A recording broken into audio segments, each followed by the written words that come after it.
శ్రీ గణేశాయ నమః. శారదా గురుభ్యో నమః. ఈటీవీ లైఫ్ ఆధ్యాత్మిక ఛానల్ ప్రేక్షకులకు శుభోదయం. శ్రీరస్తు కార్యక్రమానికి శుభస్వాగతం. కార్యక్రమంలో శుభతిథి అంశంలో నేటి తిథి వార నక్షత్ర యోగకరణాది వివరాలను చూద్దాం.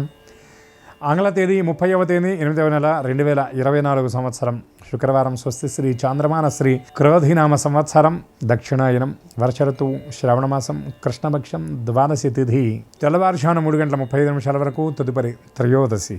పునర్వసు నక్షత్రం రాత్రి 8:26 వరకు. తదుపరి పుష్యమి. వ్యతిపాత యోగం రాత్రి 9:11 వరకు. తదుపరి వర్యాన్ యోగం. కౌలవకరణం మధ్యాహ్నం 3:39 వరకు. తదుపరి తైతులకరణం.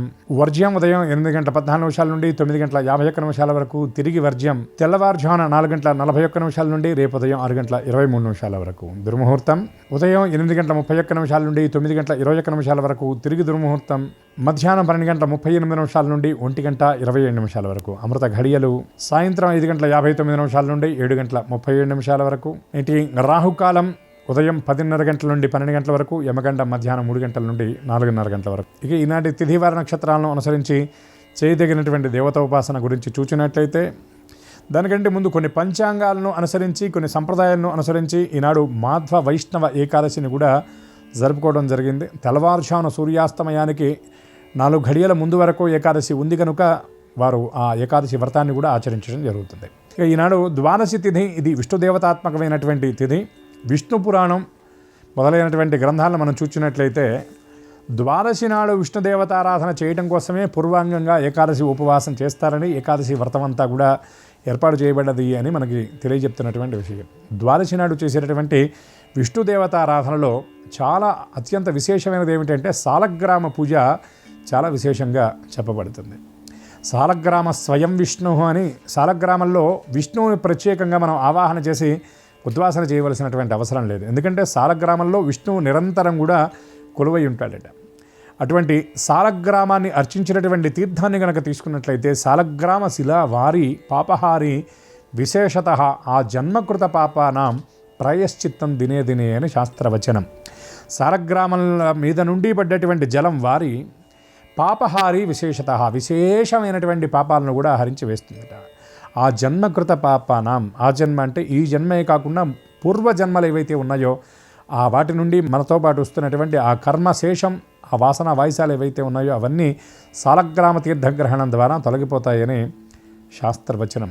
అటువంటి ద్వాదశి నాడు ముఖ్యంగా చేయదగినటువంటి ప్రధానమైనటువంటి కృత్యం ఏమిటంటే పాలనతో పాటు విష్ణువుకి విశేషమైనటువంటి అర్చన చేయడంతో పాటు ఎవరైతే బీదలు అన్నార్తులు ఉన్నారో వారందరికీ విష్ణుప్రీతిగా ఇతోధికంగా అన్నదానం చేయడం కూడా చాలా విశేషం ద్వాదశి నాడు చెప్పబడుతుంది. ఈ విధంగా విష్ణుమూర్తి యొక్క ఆరాధన ఇతోధికంగా చేస్తూ విష్ణుప్రీతికి ఏదైనా కొద్దిపాటి దానం చేసినా ద్వాదశి నాడు అనంతమైనటువంటి ఫలితం వస్తుంది. కనుక అటువంటి ఇతోధికమైనటువంటి విష్ణు అర్చన దానం అందరూ కూడా చేసి వాసుదేవుని యొక్క దివ్య కృపకు పాత్రలవుతారని ఆశిస్తూ హరినామస్మరణ పురస్సరంగా స్వస్తి.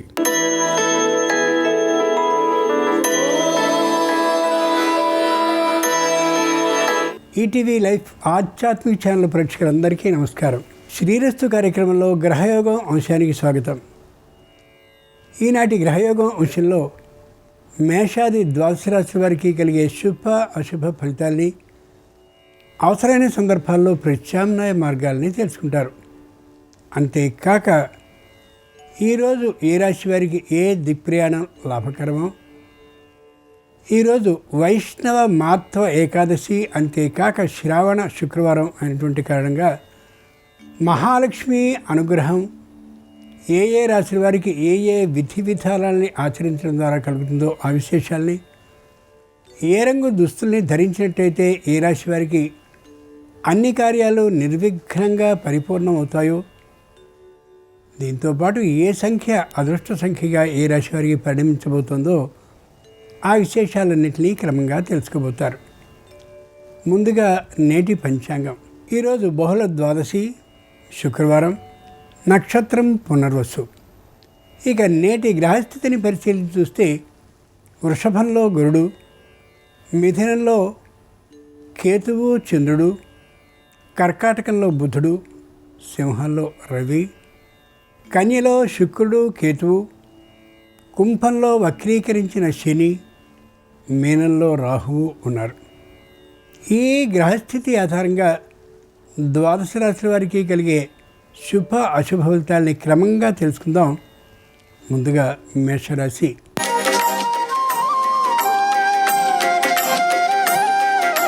ఈరోజు మేషరాశి వారి ఫలితాలని పరిశీలించి చూస్తే తలుచుకున్న అన్ని పనులు తప్పక పూర్తి అవుతాయి.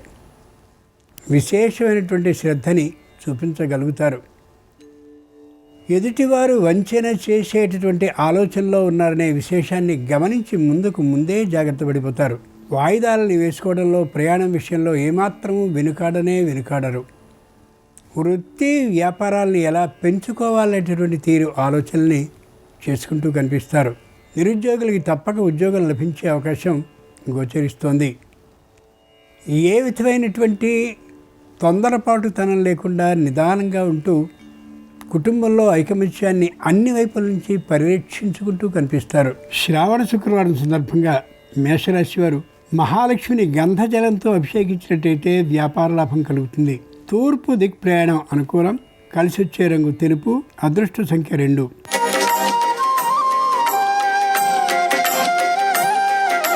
ఈరోజు వృషభ రాశి వారి ఫలితాలను పరిశీలించి చూస్తే ఊహలు ఎక్కువగా కనిపిస్తూ ఉంటాయి. యథార్థమైనటువంటిది ఎలా ఉంటుందనే వైపు దృష్టి కానీ సారించినట్లయితే అంతా అనుకూలంగానే ఉంటుంది. సలహాలు ఇచ్చేటటువంటి వారు ఎందరో వచ్చే అవకాశం ఉంది. విని మీరు అనుకున్నది మాత్రమే ఆచరించడం చాలా చాలా ముఖ్యం. వృత్తి వ్యాపారాలు మధ్యమంగా ఉంటాయి. ఆదాయం పుష్కలంగా ఉంటుంది. ఏ విధమైనటువంటి వెనుకబాటుతనము లేకుండా పనిని పూర్తి చేసుకోవాలి అని కానీ అనుకున్నట్లయితే తప్పక పూర్తయ్యే అవకాశం ఉంది. పనిని ప్రారంభించాక మధ్యలో మార్పులు చేర్పులు చేయకుండా ఉండడం శ్రేయస్కరం. శ్రావణ శుక్రవారం సందర్భంగా వృషభ రాశి వారు మహాలక్ష్మీదేవిని గోక్షీరంతో అభిషేకించినట్లయితే వ్యాపారంలో కొత్త మెళకువలకి సంబంధించిన మేధాశక్తి పెరుగుతుంది. ఈశాన్య దిక్ ప్రయాణం అనుకూలం. కలిసి వచ్చే రంగు ఎరుపు. అదృష్ట సంఖ్య 4.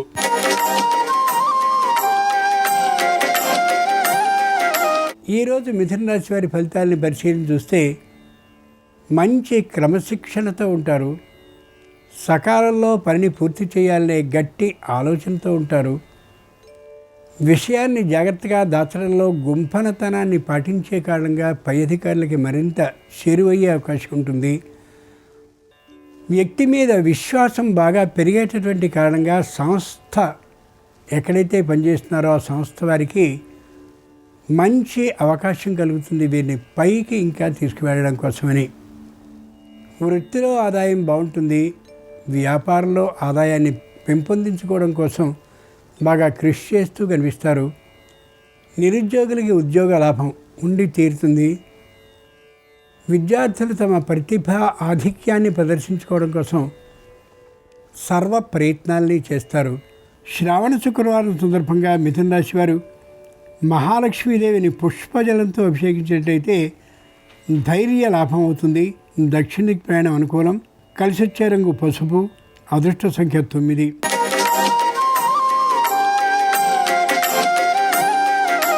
ఈరోజు కర్కాటక రాశి వారి ఫలితాన్ని పరిశీలించి చూస్తే ప్రతి విషయంలోనూ తాత్కాలికమైనటువంటి వెనుకబాటుతనం కలిగి ఉంటారు.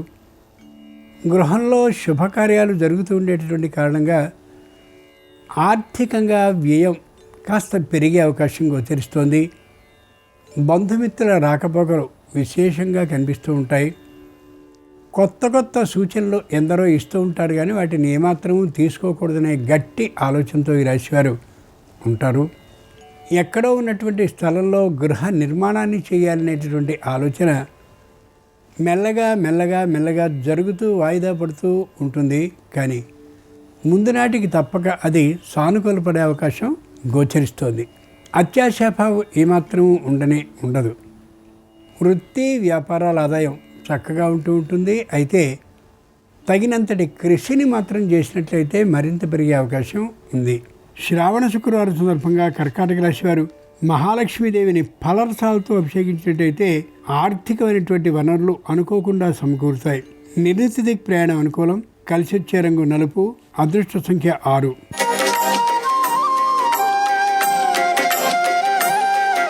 ఈరోజు సింహరాశి వారి ఫలితాలని పరిశీలించి చూస్తే ప్రతి విషయంలోనూ తగిన నియంత్రణ అవసరం వీరికి. మాటలో తొందరపాటుతనం ఏమాత్రం సరికాదు. నింద వచ్చే అవకాశం ఉంటుంది అనే విశేషాన్ని మర్చిపోకూడదు. ఇంతకుముందు ఏదైనా రుణాన్ని కానీ తీసుకుని ఉంటే రుణాన్ని తీర్చేందుకు తగినటువంటి ఆలోచనల్ని కుటుంబం అంతా కలిసి సామూహికంగా చేసుకోవడం చాలా అవసరం. ఆధ్యాత్మిక భావం బాగా పెంపొందుతుంది. అయితే ఆచరణలో మాత్రం చాలా తక్కువగా ఉండే అవకాశం గోచరిస్తోంది. పితృపితామహంగా వచ్చినటువంటి ఇంటిని అమ్మే ఆలోచనకి కుటుంబం మొత్తం వస్తారు. దానికి సంబంధించినటువంటి ఆదాయం విషయంలో అన్నదమ్ములు అప్పచెల్లెల మధ్య వాదోపవాదాలు చర్చోపచర్చలు జరుగుతూ ఉండొచ్చు. దూరభార ప్రయాణాలు శారీరక ఆరోగ్యాన్ని దెబ్బతీస్తాయి ఈ రాశి వారికి ఈ రోజున. శ్రావణ శుక్రవారం సందర్భంగా సింహరాశి వారు మహాలక్ష్మీదేవిని కుంకుమ జలంతో అభిషేకించినట్టయితే ఆరోగ్య లాభం అవుతుంది. పశ్చిమ దిక్కు ప్రయాణం అనుకూలం. కలిసి వచ్చే రంగు నీలం. అదృష్ట సంఖ్య 7.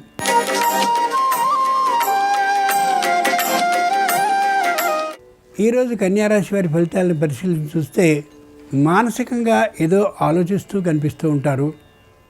ఉన్నటువంటి ఉద్యోగ స్థలాన్ని మారిస్తే బాగుండుననే దురదృష్టకరమైనటువంటి ఆలోచనకు వస్తారు. వ్యాపారం పట్ల మరింతగా పెంచుకునేటటువంటి కారణంగా, మరింత పెంపు సూత్రాలు పెట్టేటటువంటి కారణంగా క్రింద పనిచేసేటువంటి ఉద్యోగస్తులు మెల్లగా తప్పుకునే అవకాశం గోచరిస్తోంది. వృత్తి చేసేటటువంటి వారికి వృత్తిపరమైన ఆదాయం బాగానే ఉంటుంది, కానీ తగినంత సమయం లభించకపోవచ్చు. నిరుద్యోగులకి ఉద్యోగ లాభం ఉంటుంది. విద్యార్థులకి చక్కనైనటువంటి ఆధిక్య ప్రదర్శన తమ విద్యా ప్రతిభా ప్రదర్శనలో కలుగుతుంది. అయితే వెంటనే దాని ఆధారంగా ఉద్యోగం లభించే అవకాశం మాత్రం వీరికి ఉండకపోవచ్చు. శ్రావణ శుక్రవారం సందర్భంగా కన్యారాశి వారు మహాలక్ష్మీదేవిని పసుపు జలంతో అభిషేకించినట్టయితే మనశ్శాంతి సొంతమవుతుంది. వాయవ్య దిక్ ప్రయాణం అనుకూలం. కలిసి వచ్చే రంగు ఆకుపచ్చన. అదృష్ట సంఖ్య 8.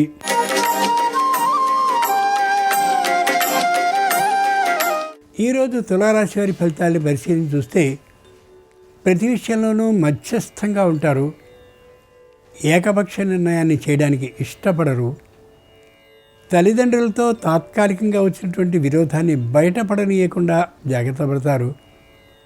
సంతానానికి సంబంధించినటువంటి విద్యా విషయంలో తగినటువంటి శ్రద్ధకి మించి శ్రద్ధని తీసుకుంటారు.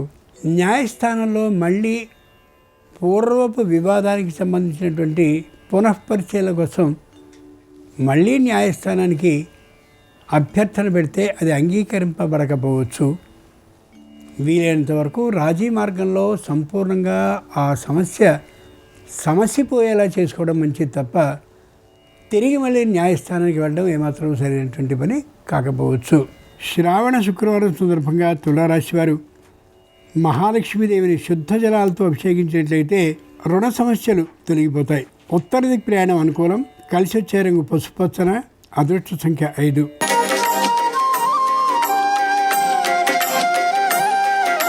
ఈరోజు వృశ్చిక రాశి వారి ఫలితాల్ని పరిశీలన చూస్తే కోప ప్రభావం మరింతగా ఉంటుంది. పట్టుదల చెప్పలేనంతగా కనిపిస్తూ ఉంటుంది. వ్యాపారం చేస్తూ ఉండేటువంటి వీరి కింద ఎవరైతే పనిచేస్తున్నారో వాళ్ళు పూర్తిగా కలిసికట్టుగా వ్యతిరేకించే విధానం గోచరిస్తుంది. ఆరోగ్యం పట్ల శ్రద్ధ వహించక తప్పదు. సకాల నిద్ర భోజనాలకు తగినటువంటి ప్రాముఖ్యాన్ని ఇచ్చి తీరాలి. కొత్తదైనటువంటి ప్రతి పరికరాన్ని యంత్రాన్ని కొనేసేయడం ఏమాత్రం సరికాదనే యథార్థాన్ని గుర్తుంచుకోగలగాలి. తామే ఒక సంస్థని స్థాపించి ఉన్నట్లయితే ప్రతిరోజు దానికి సంబంధించిన ఆదాయ వ్యయాల్ని లెక్కించుకుంటూ ఉండడం తప్పనిసరి. శ్రావణ శుక్రవారం సందర్భంగా వృశ్చిక రాశి వారు మహాలక్ష్మీదేవిని చెరకు రసంతో అభిషేకించినట్లయితే అనుకోకుండా ఆర్థిక లాభం అవుతుంది. ఆగ్నేయ దిక్ ప్రయాణం అనుకూలం. కలిసి వచ్చే రంగు ఎరుపు. అదృష్ట సంఖ్య 4.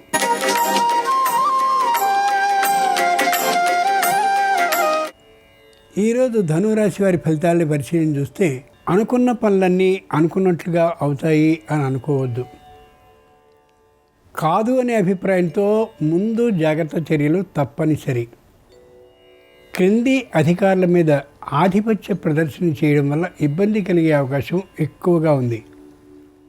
శుభకార్య ప్రయత్నాలు మధ్యమంగా కలిసి వస్తాయి తప్ప సంపూర్ణంగా కలిసి వచ్చే అవకాశం ఉండకపోవచ్చు. ఆరోగ్యం చక్కగా ఉంటుంది. కుదుట పడింది కదా అనే అభిప్రాయంతో ఔషధాల విషయంలో నిర్లక్ష్యాన్ని ప్రదర్శించడం ఏమాత్రం సరికాదు. దూరభార ప్రయాణాల్ని చేయడం వీలైనంత వరకు మానుకోవడం మంచిది. తప్పనిసరిగా చేయవలసి వస్తే సరైనటువంటి జాగ్రత్తల్ని, భద్రతా ప్రమాణాలని పాటించడం అత్యవసరం. శ్రావణ శుక్రవారం సందర్భంగా ధనురాశి వారు మహాలక్ష్మీదేవిని పంచామృత జలాలతో అభిషేకించినట్లయితే ఉద్యోగంలో పదవి ఉన్నతితో పాటు ఆర్థికమైనటువంటి పెంపుదల కూడా వస్తుంది. ఉత్తర దిక్కు ప్రయాణం అనుకూలం. కలిసి వచ్చే రంగు తెలుపు. అదృష్ట సంఖ్య 3.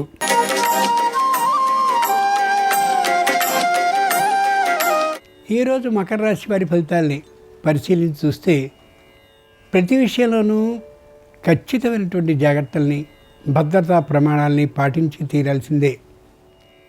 ఎవరితోనూ వాద వివాదాలని పెట్టుకోవడం అంత మంచి పని కానే కాదు. వృత్తి చాలా అనుకూలంగా ఉంటుంది. వ్యాపారం కూడా బాగా ఉంటుంది. అయితే ఎప్పటికప్పుడు తగినటువంటి లెక్కల్ని, పత్రాలని జాగ్రత్తగా చేసి చూసుకుని జాగ్రత్త భద్రపరుచుకోవడం చాలా అవసరం.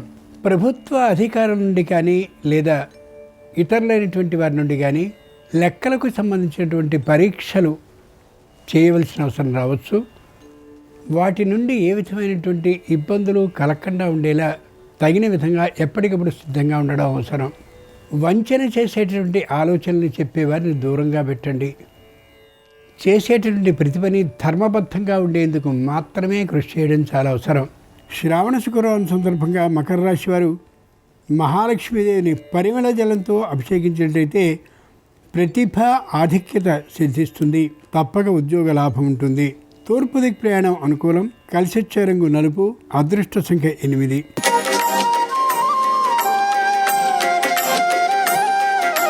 ఈరోజు కుంభరాశి వారి ఫలితాలను పరిశీలించి చూస్తే ప్రతి విషయంలోనూ చక్కని భద్రతా ప్రమాణాలని పాటిస్తారు. ఏ విషయంలోనూ కూడా తొందరపడకుండా ఉంటారు.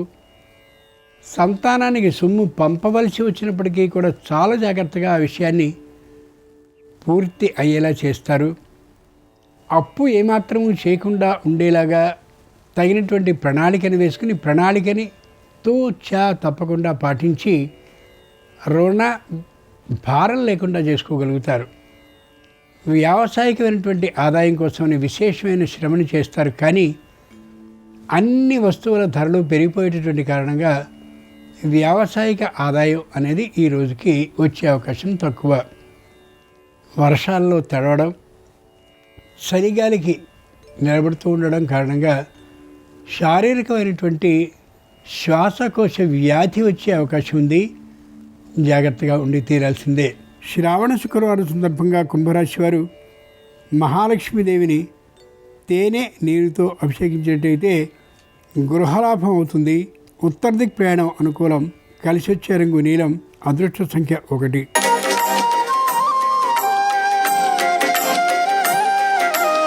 ఈరోజు మీనరాశి వారి ఫలితాలను పరిశీలించి చూస్తే చెప్పలేనంత పట్టుదలతో ఉంటారు. పని పూర్తయ్యేంత వరకు విశ్రమించకూడదని, కాలం కూడా దానికి అనుకూలిస్తూ ఉన్నటువంటి కారణంగానే ప్రతి పని మీద కూడా శ్రద్ధని చూపించే వీరికి అనుకూలతే గోచరిస్తూ ఉంటుంది.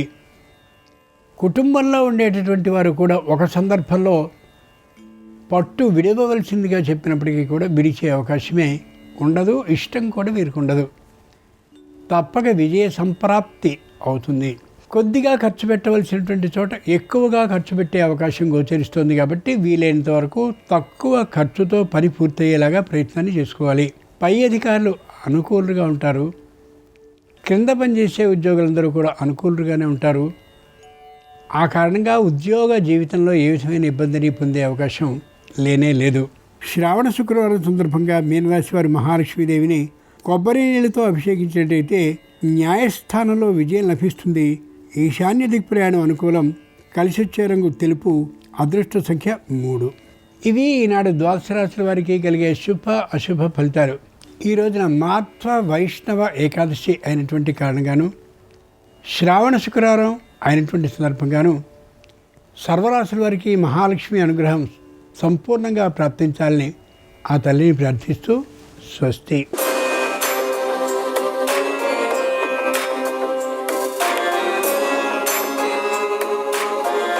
నమస్కారం. శ్రావణ మాసంలో వచ్చే ఆఖరి శుక్రవారం సందర్భంగా లక్ష్మీ కటాక్షాన్ని సంపూర్ణంగా సిద్ధింపజేసుకోవటానికి, ధన కనక వస్తువాహన ప్రాప్తిని సిద్ధింపజేసుకోవటానికి ఎలాంటి ప్రత్యేకమైన పరిహారాలు పాటించాలో నేటి పరిహారాలు పరిష్కారాలు అనే అంశంలో పరిశీలిద్దాం.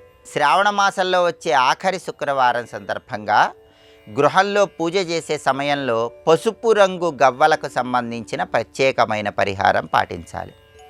ఈ పసుపు రంగు గవ్వల పరిహారం ఏంటంటే, మీ గృహంలో పూజా మందిరంలో శ్రీ మహాలక్ష్మీదేవి చిత్రపటానికి గంధం బొట్లు కుంకుమ బొట్లు అలంకరించి 6 పసుపు రంగు గవ్వలు తీసుకొని ఆ 6 పసుపు రంగు గవ్వలకు కూడా గంధం బొట్లు కుంకుమ బొట్లు అలంకరించి కుంకుమ పువ్వు కొద్దిగా ఆ పసుపు రంగు గవ్వలకు కలిపి లక్ష్మీ పూజలో వాటిని ఉంచండి.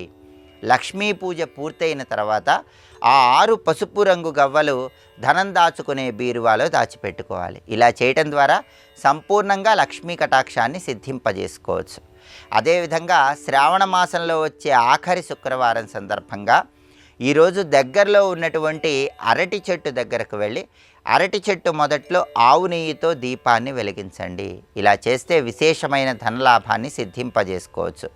అలాగే లక్ష్మీ కమలవాసిన్యై స్వాహ అనే విమల మంత్రాన్ని పఠిస్తూ శ్రీ మహాలక్ష్మీదేవి విగ్రహానికి ఈరోజు ఆవు నెయ్యితో కానీ చెరకు రసంతో కానీ అభిషేకం చేసినట్లయితే లక్ష్మీదేవి సంపూర్ణమైన అనుగ్రహం కలుగుతుంది.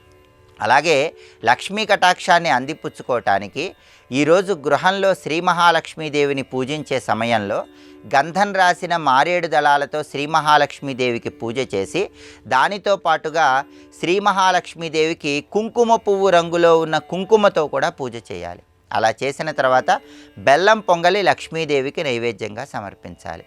అలాగే లక్ష్మీదేవికి ప్రీతిపాత్రమైనటువంటి అంగారు గంధాన్ని శ్రీ మహాలక్ష్మీదేవి చిత్రపటానికి అలంకరించాలి. లక్ష్మీదేవికి నివేదించినటువంటి బెల్లం పొంగలి తాంబూలంలో ఉంచి ఎవరైనా ముత్తైదువులకు ఇవ్వాలి. ఇలా చేస్తే లక్ష్మీ కటాక్షం సంపూర్ణంగా కలుగుతుంది. అలాగే ఈరోజు పద్మ పుష్పాలతో లక్ష్మీదేవిని పూజించడం ద్వారా రావలసిన ధనం సకాలంలో వస్తుంది. అలాగే రుణ బాధల తీవ్రతను తగ్గింపజేసుకోవటానికి కూడా ఈరోజు పద్మ పుష్పాలతో చేసే పూజ విశేషంగా సహకరిస్తుంది. అలాగే ఎండు ఖర్జూరాలు కొన్ని లక్ష్మీ పూజలో ఉంచి లక్ష్మీ పూజ పూర్తయిన తర్వాత ఆ ఎండు ఖర్జూరాలు ఒక పసుపు రంగు వస్త్రంలో కానీ ఎరుపు రంగు వస్త్రంలో కానీ మూటగట్టి ధనం దాచుకునే బీరువాలో దాచిపెట్టుకోండి. ఇలా చేయటం ద్వారా సంపూర్ణంగా లక్ష్మీ కటాక్షాన్ని సిద్ధింపజేసుకోవచ్చు, ఆదాయ మార్గాలు పెంపొందింపజేసుకోవచ్చు. అలాగే ఈరోజు మారేడు మొక్క దగ్గర ప్రత్యేకమైన విధి విధానాలు పాటించాలి. మీకు దగ్గరలో ఉన్నటువంటి మారేడు మొక్క దగ్గరకు వెళ్ళి ఆ మారేడు మొక్క దగ్గర ముగ్గు వేసి అక్కడ ప్రమిదలో ఆవు నెయ్యి పోసి 3 ఒత్తులు వేసి దీపాన్ని వెలిగించాలి. మారేడు మొక్క దగ్గర తీపి పదార్థం నైవేద్యంగా సమర్పించాలి. అగరబత్తులు వెలిగించడం, మారేడు మొక్క దగ్గర ధూపం వేయటం ద్వారా కూడా శ్రీ మహాలక్ష్మీదేవి సంపూర్ణమైన అనుగ్రహానికి ప్రతి ఒక్కరూ సులభంగా పాత్రలు కావచ్చు. అలాగే ఈరోజు గృహంలో బీరువాకు గజలక్ష్మీదేవి చిత్రపటాన్ని అలంకరించడం ద్వారా ఇంటి గుమ్మాలకి పూర్ణ కుంభం గుర్తులు, స్వస్తిక్ గుర్తులు తడి గంధంతో కానీ కుంకుమతో కానీ అలంకరించడం ద్వారా కూడా శ్రీ మహాలక్ష్మీదేవి సంపూర్ణమైన అనుగ్రహం కలుగుతుంది. ఇంటి ముందు అష్టదళ పద్మం ముగ్గు ఈరోజు వేస్తే చాలా మంచిది. 8 దళాలు ఉన్నటువంటి పద్మం ముగ్గు, అష్టదళ పద్మం ముగ్గు ఇంటి ముందు వేసి ఆ తర్వాత శ్రీ మహాలక్ష్మీదేవిని ఈ ప్రత్యేకమైన విధి విధానాలతో పూజించినట్లయితే లక్ష్మీ కటాక్షానికి ప్రతి ఒక్కరూ సులభంగా పాత్రలు కావచ్చు. శ్రావణ మాసంలో వచ్చే ఆఖరి శుక్రవారం సందర్భంగా ఈ ప్రత్యేకమైన పరిహారాలు పాటించండి. ఆదాయ మార్గాలు పెంపొందింపజేసుకొని వృధా ఖర్చులు తగ్గింపజేసుకొని లక్ష్మీ కటాక్షానికి ప్రతి ఒక్కరూ సులభంగా పాత్రలు కండి. రేపు శ్రావణ శని త్రయోదశి. ఈ సందర్భంగా ఎలాంటి పరిహారాలు పాటిస్తే జాతకపరమైన శని దోషాలు, రాశిపరంగా ఉన్న శని దోషాలు అన్నిటినీ అధిగమించవచ్చు, రేపటి పరిహారాలు పరిష్కారాలు అనే అంశంలో పరిశీలిద్దాం. నమస్కారం. ఈ కార్యక్రమాన్ని తిరిగి చూడాలనుకుంటే www.youtube.com/ETV Life Spiritual లో చూడవచ్చు.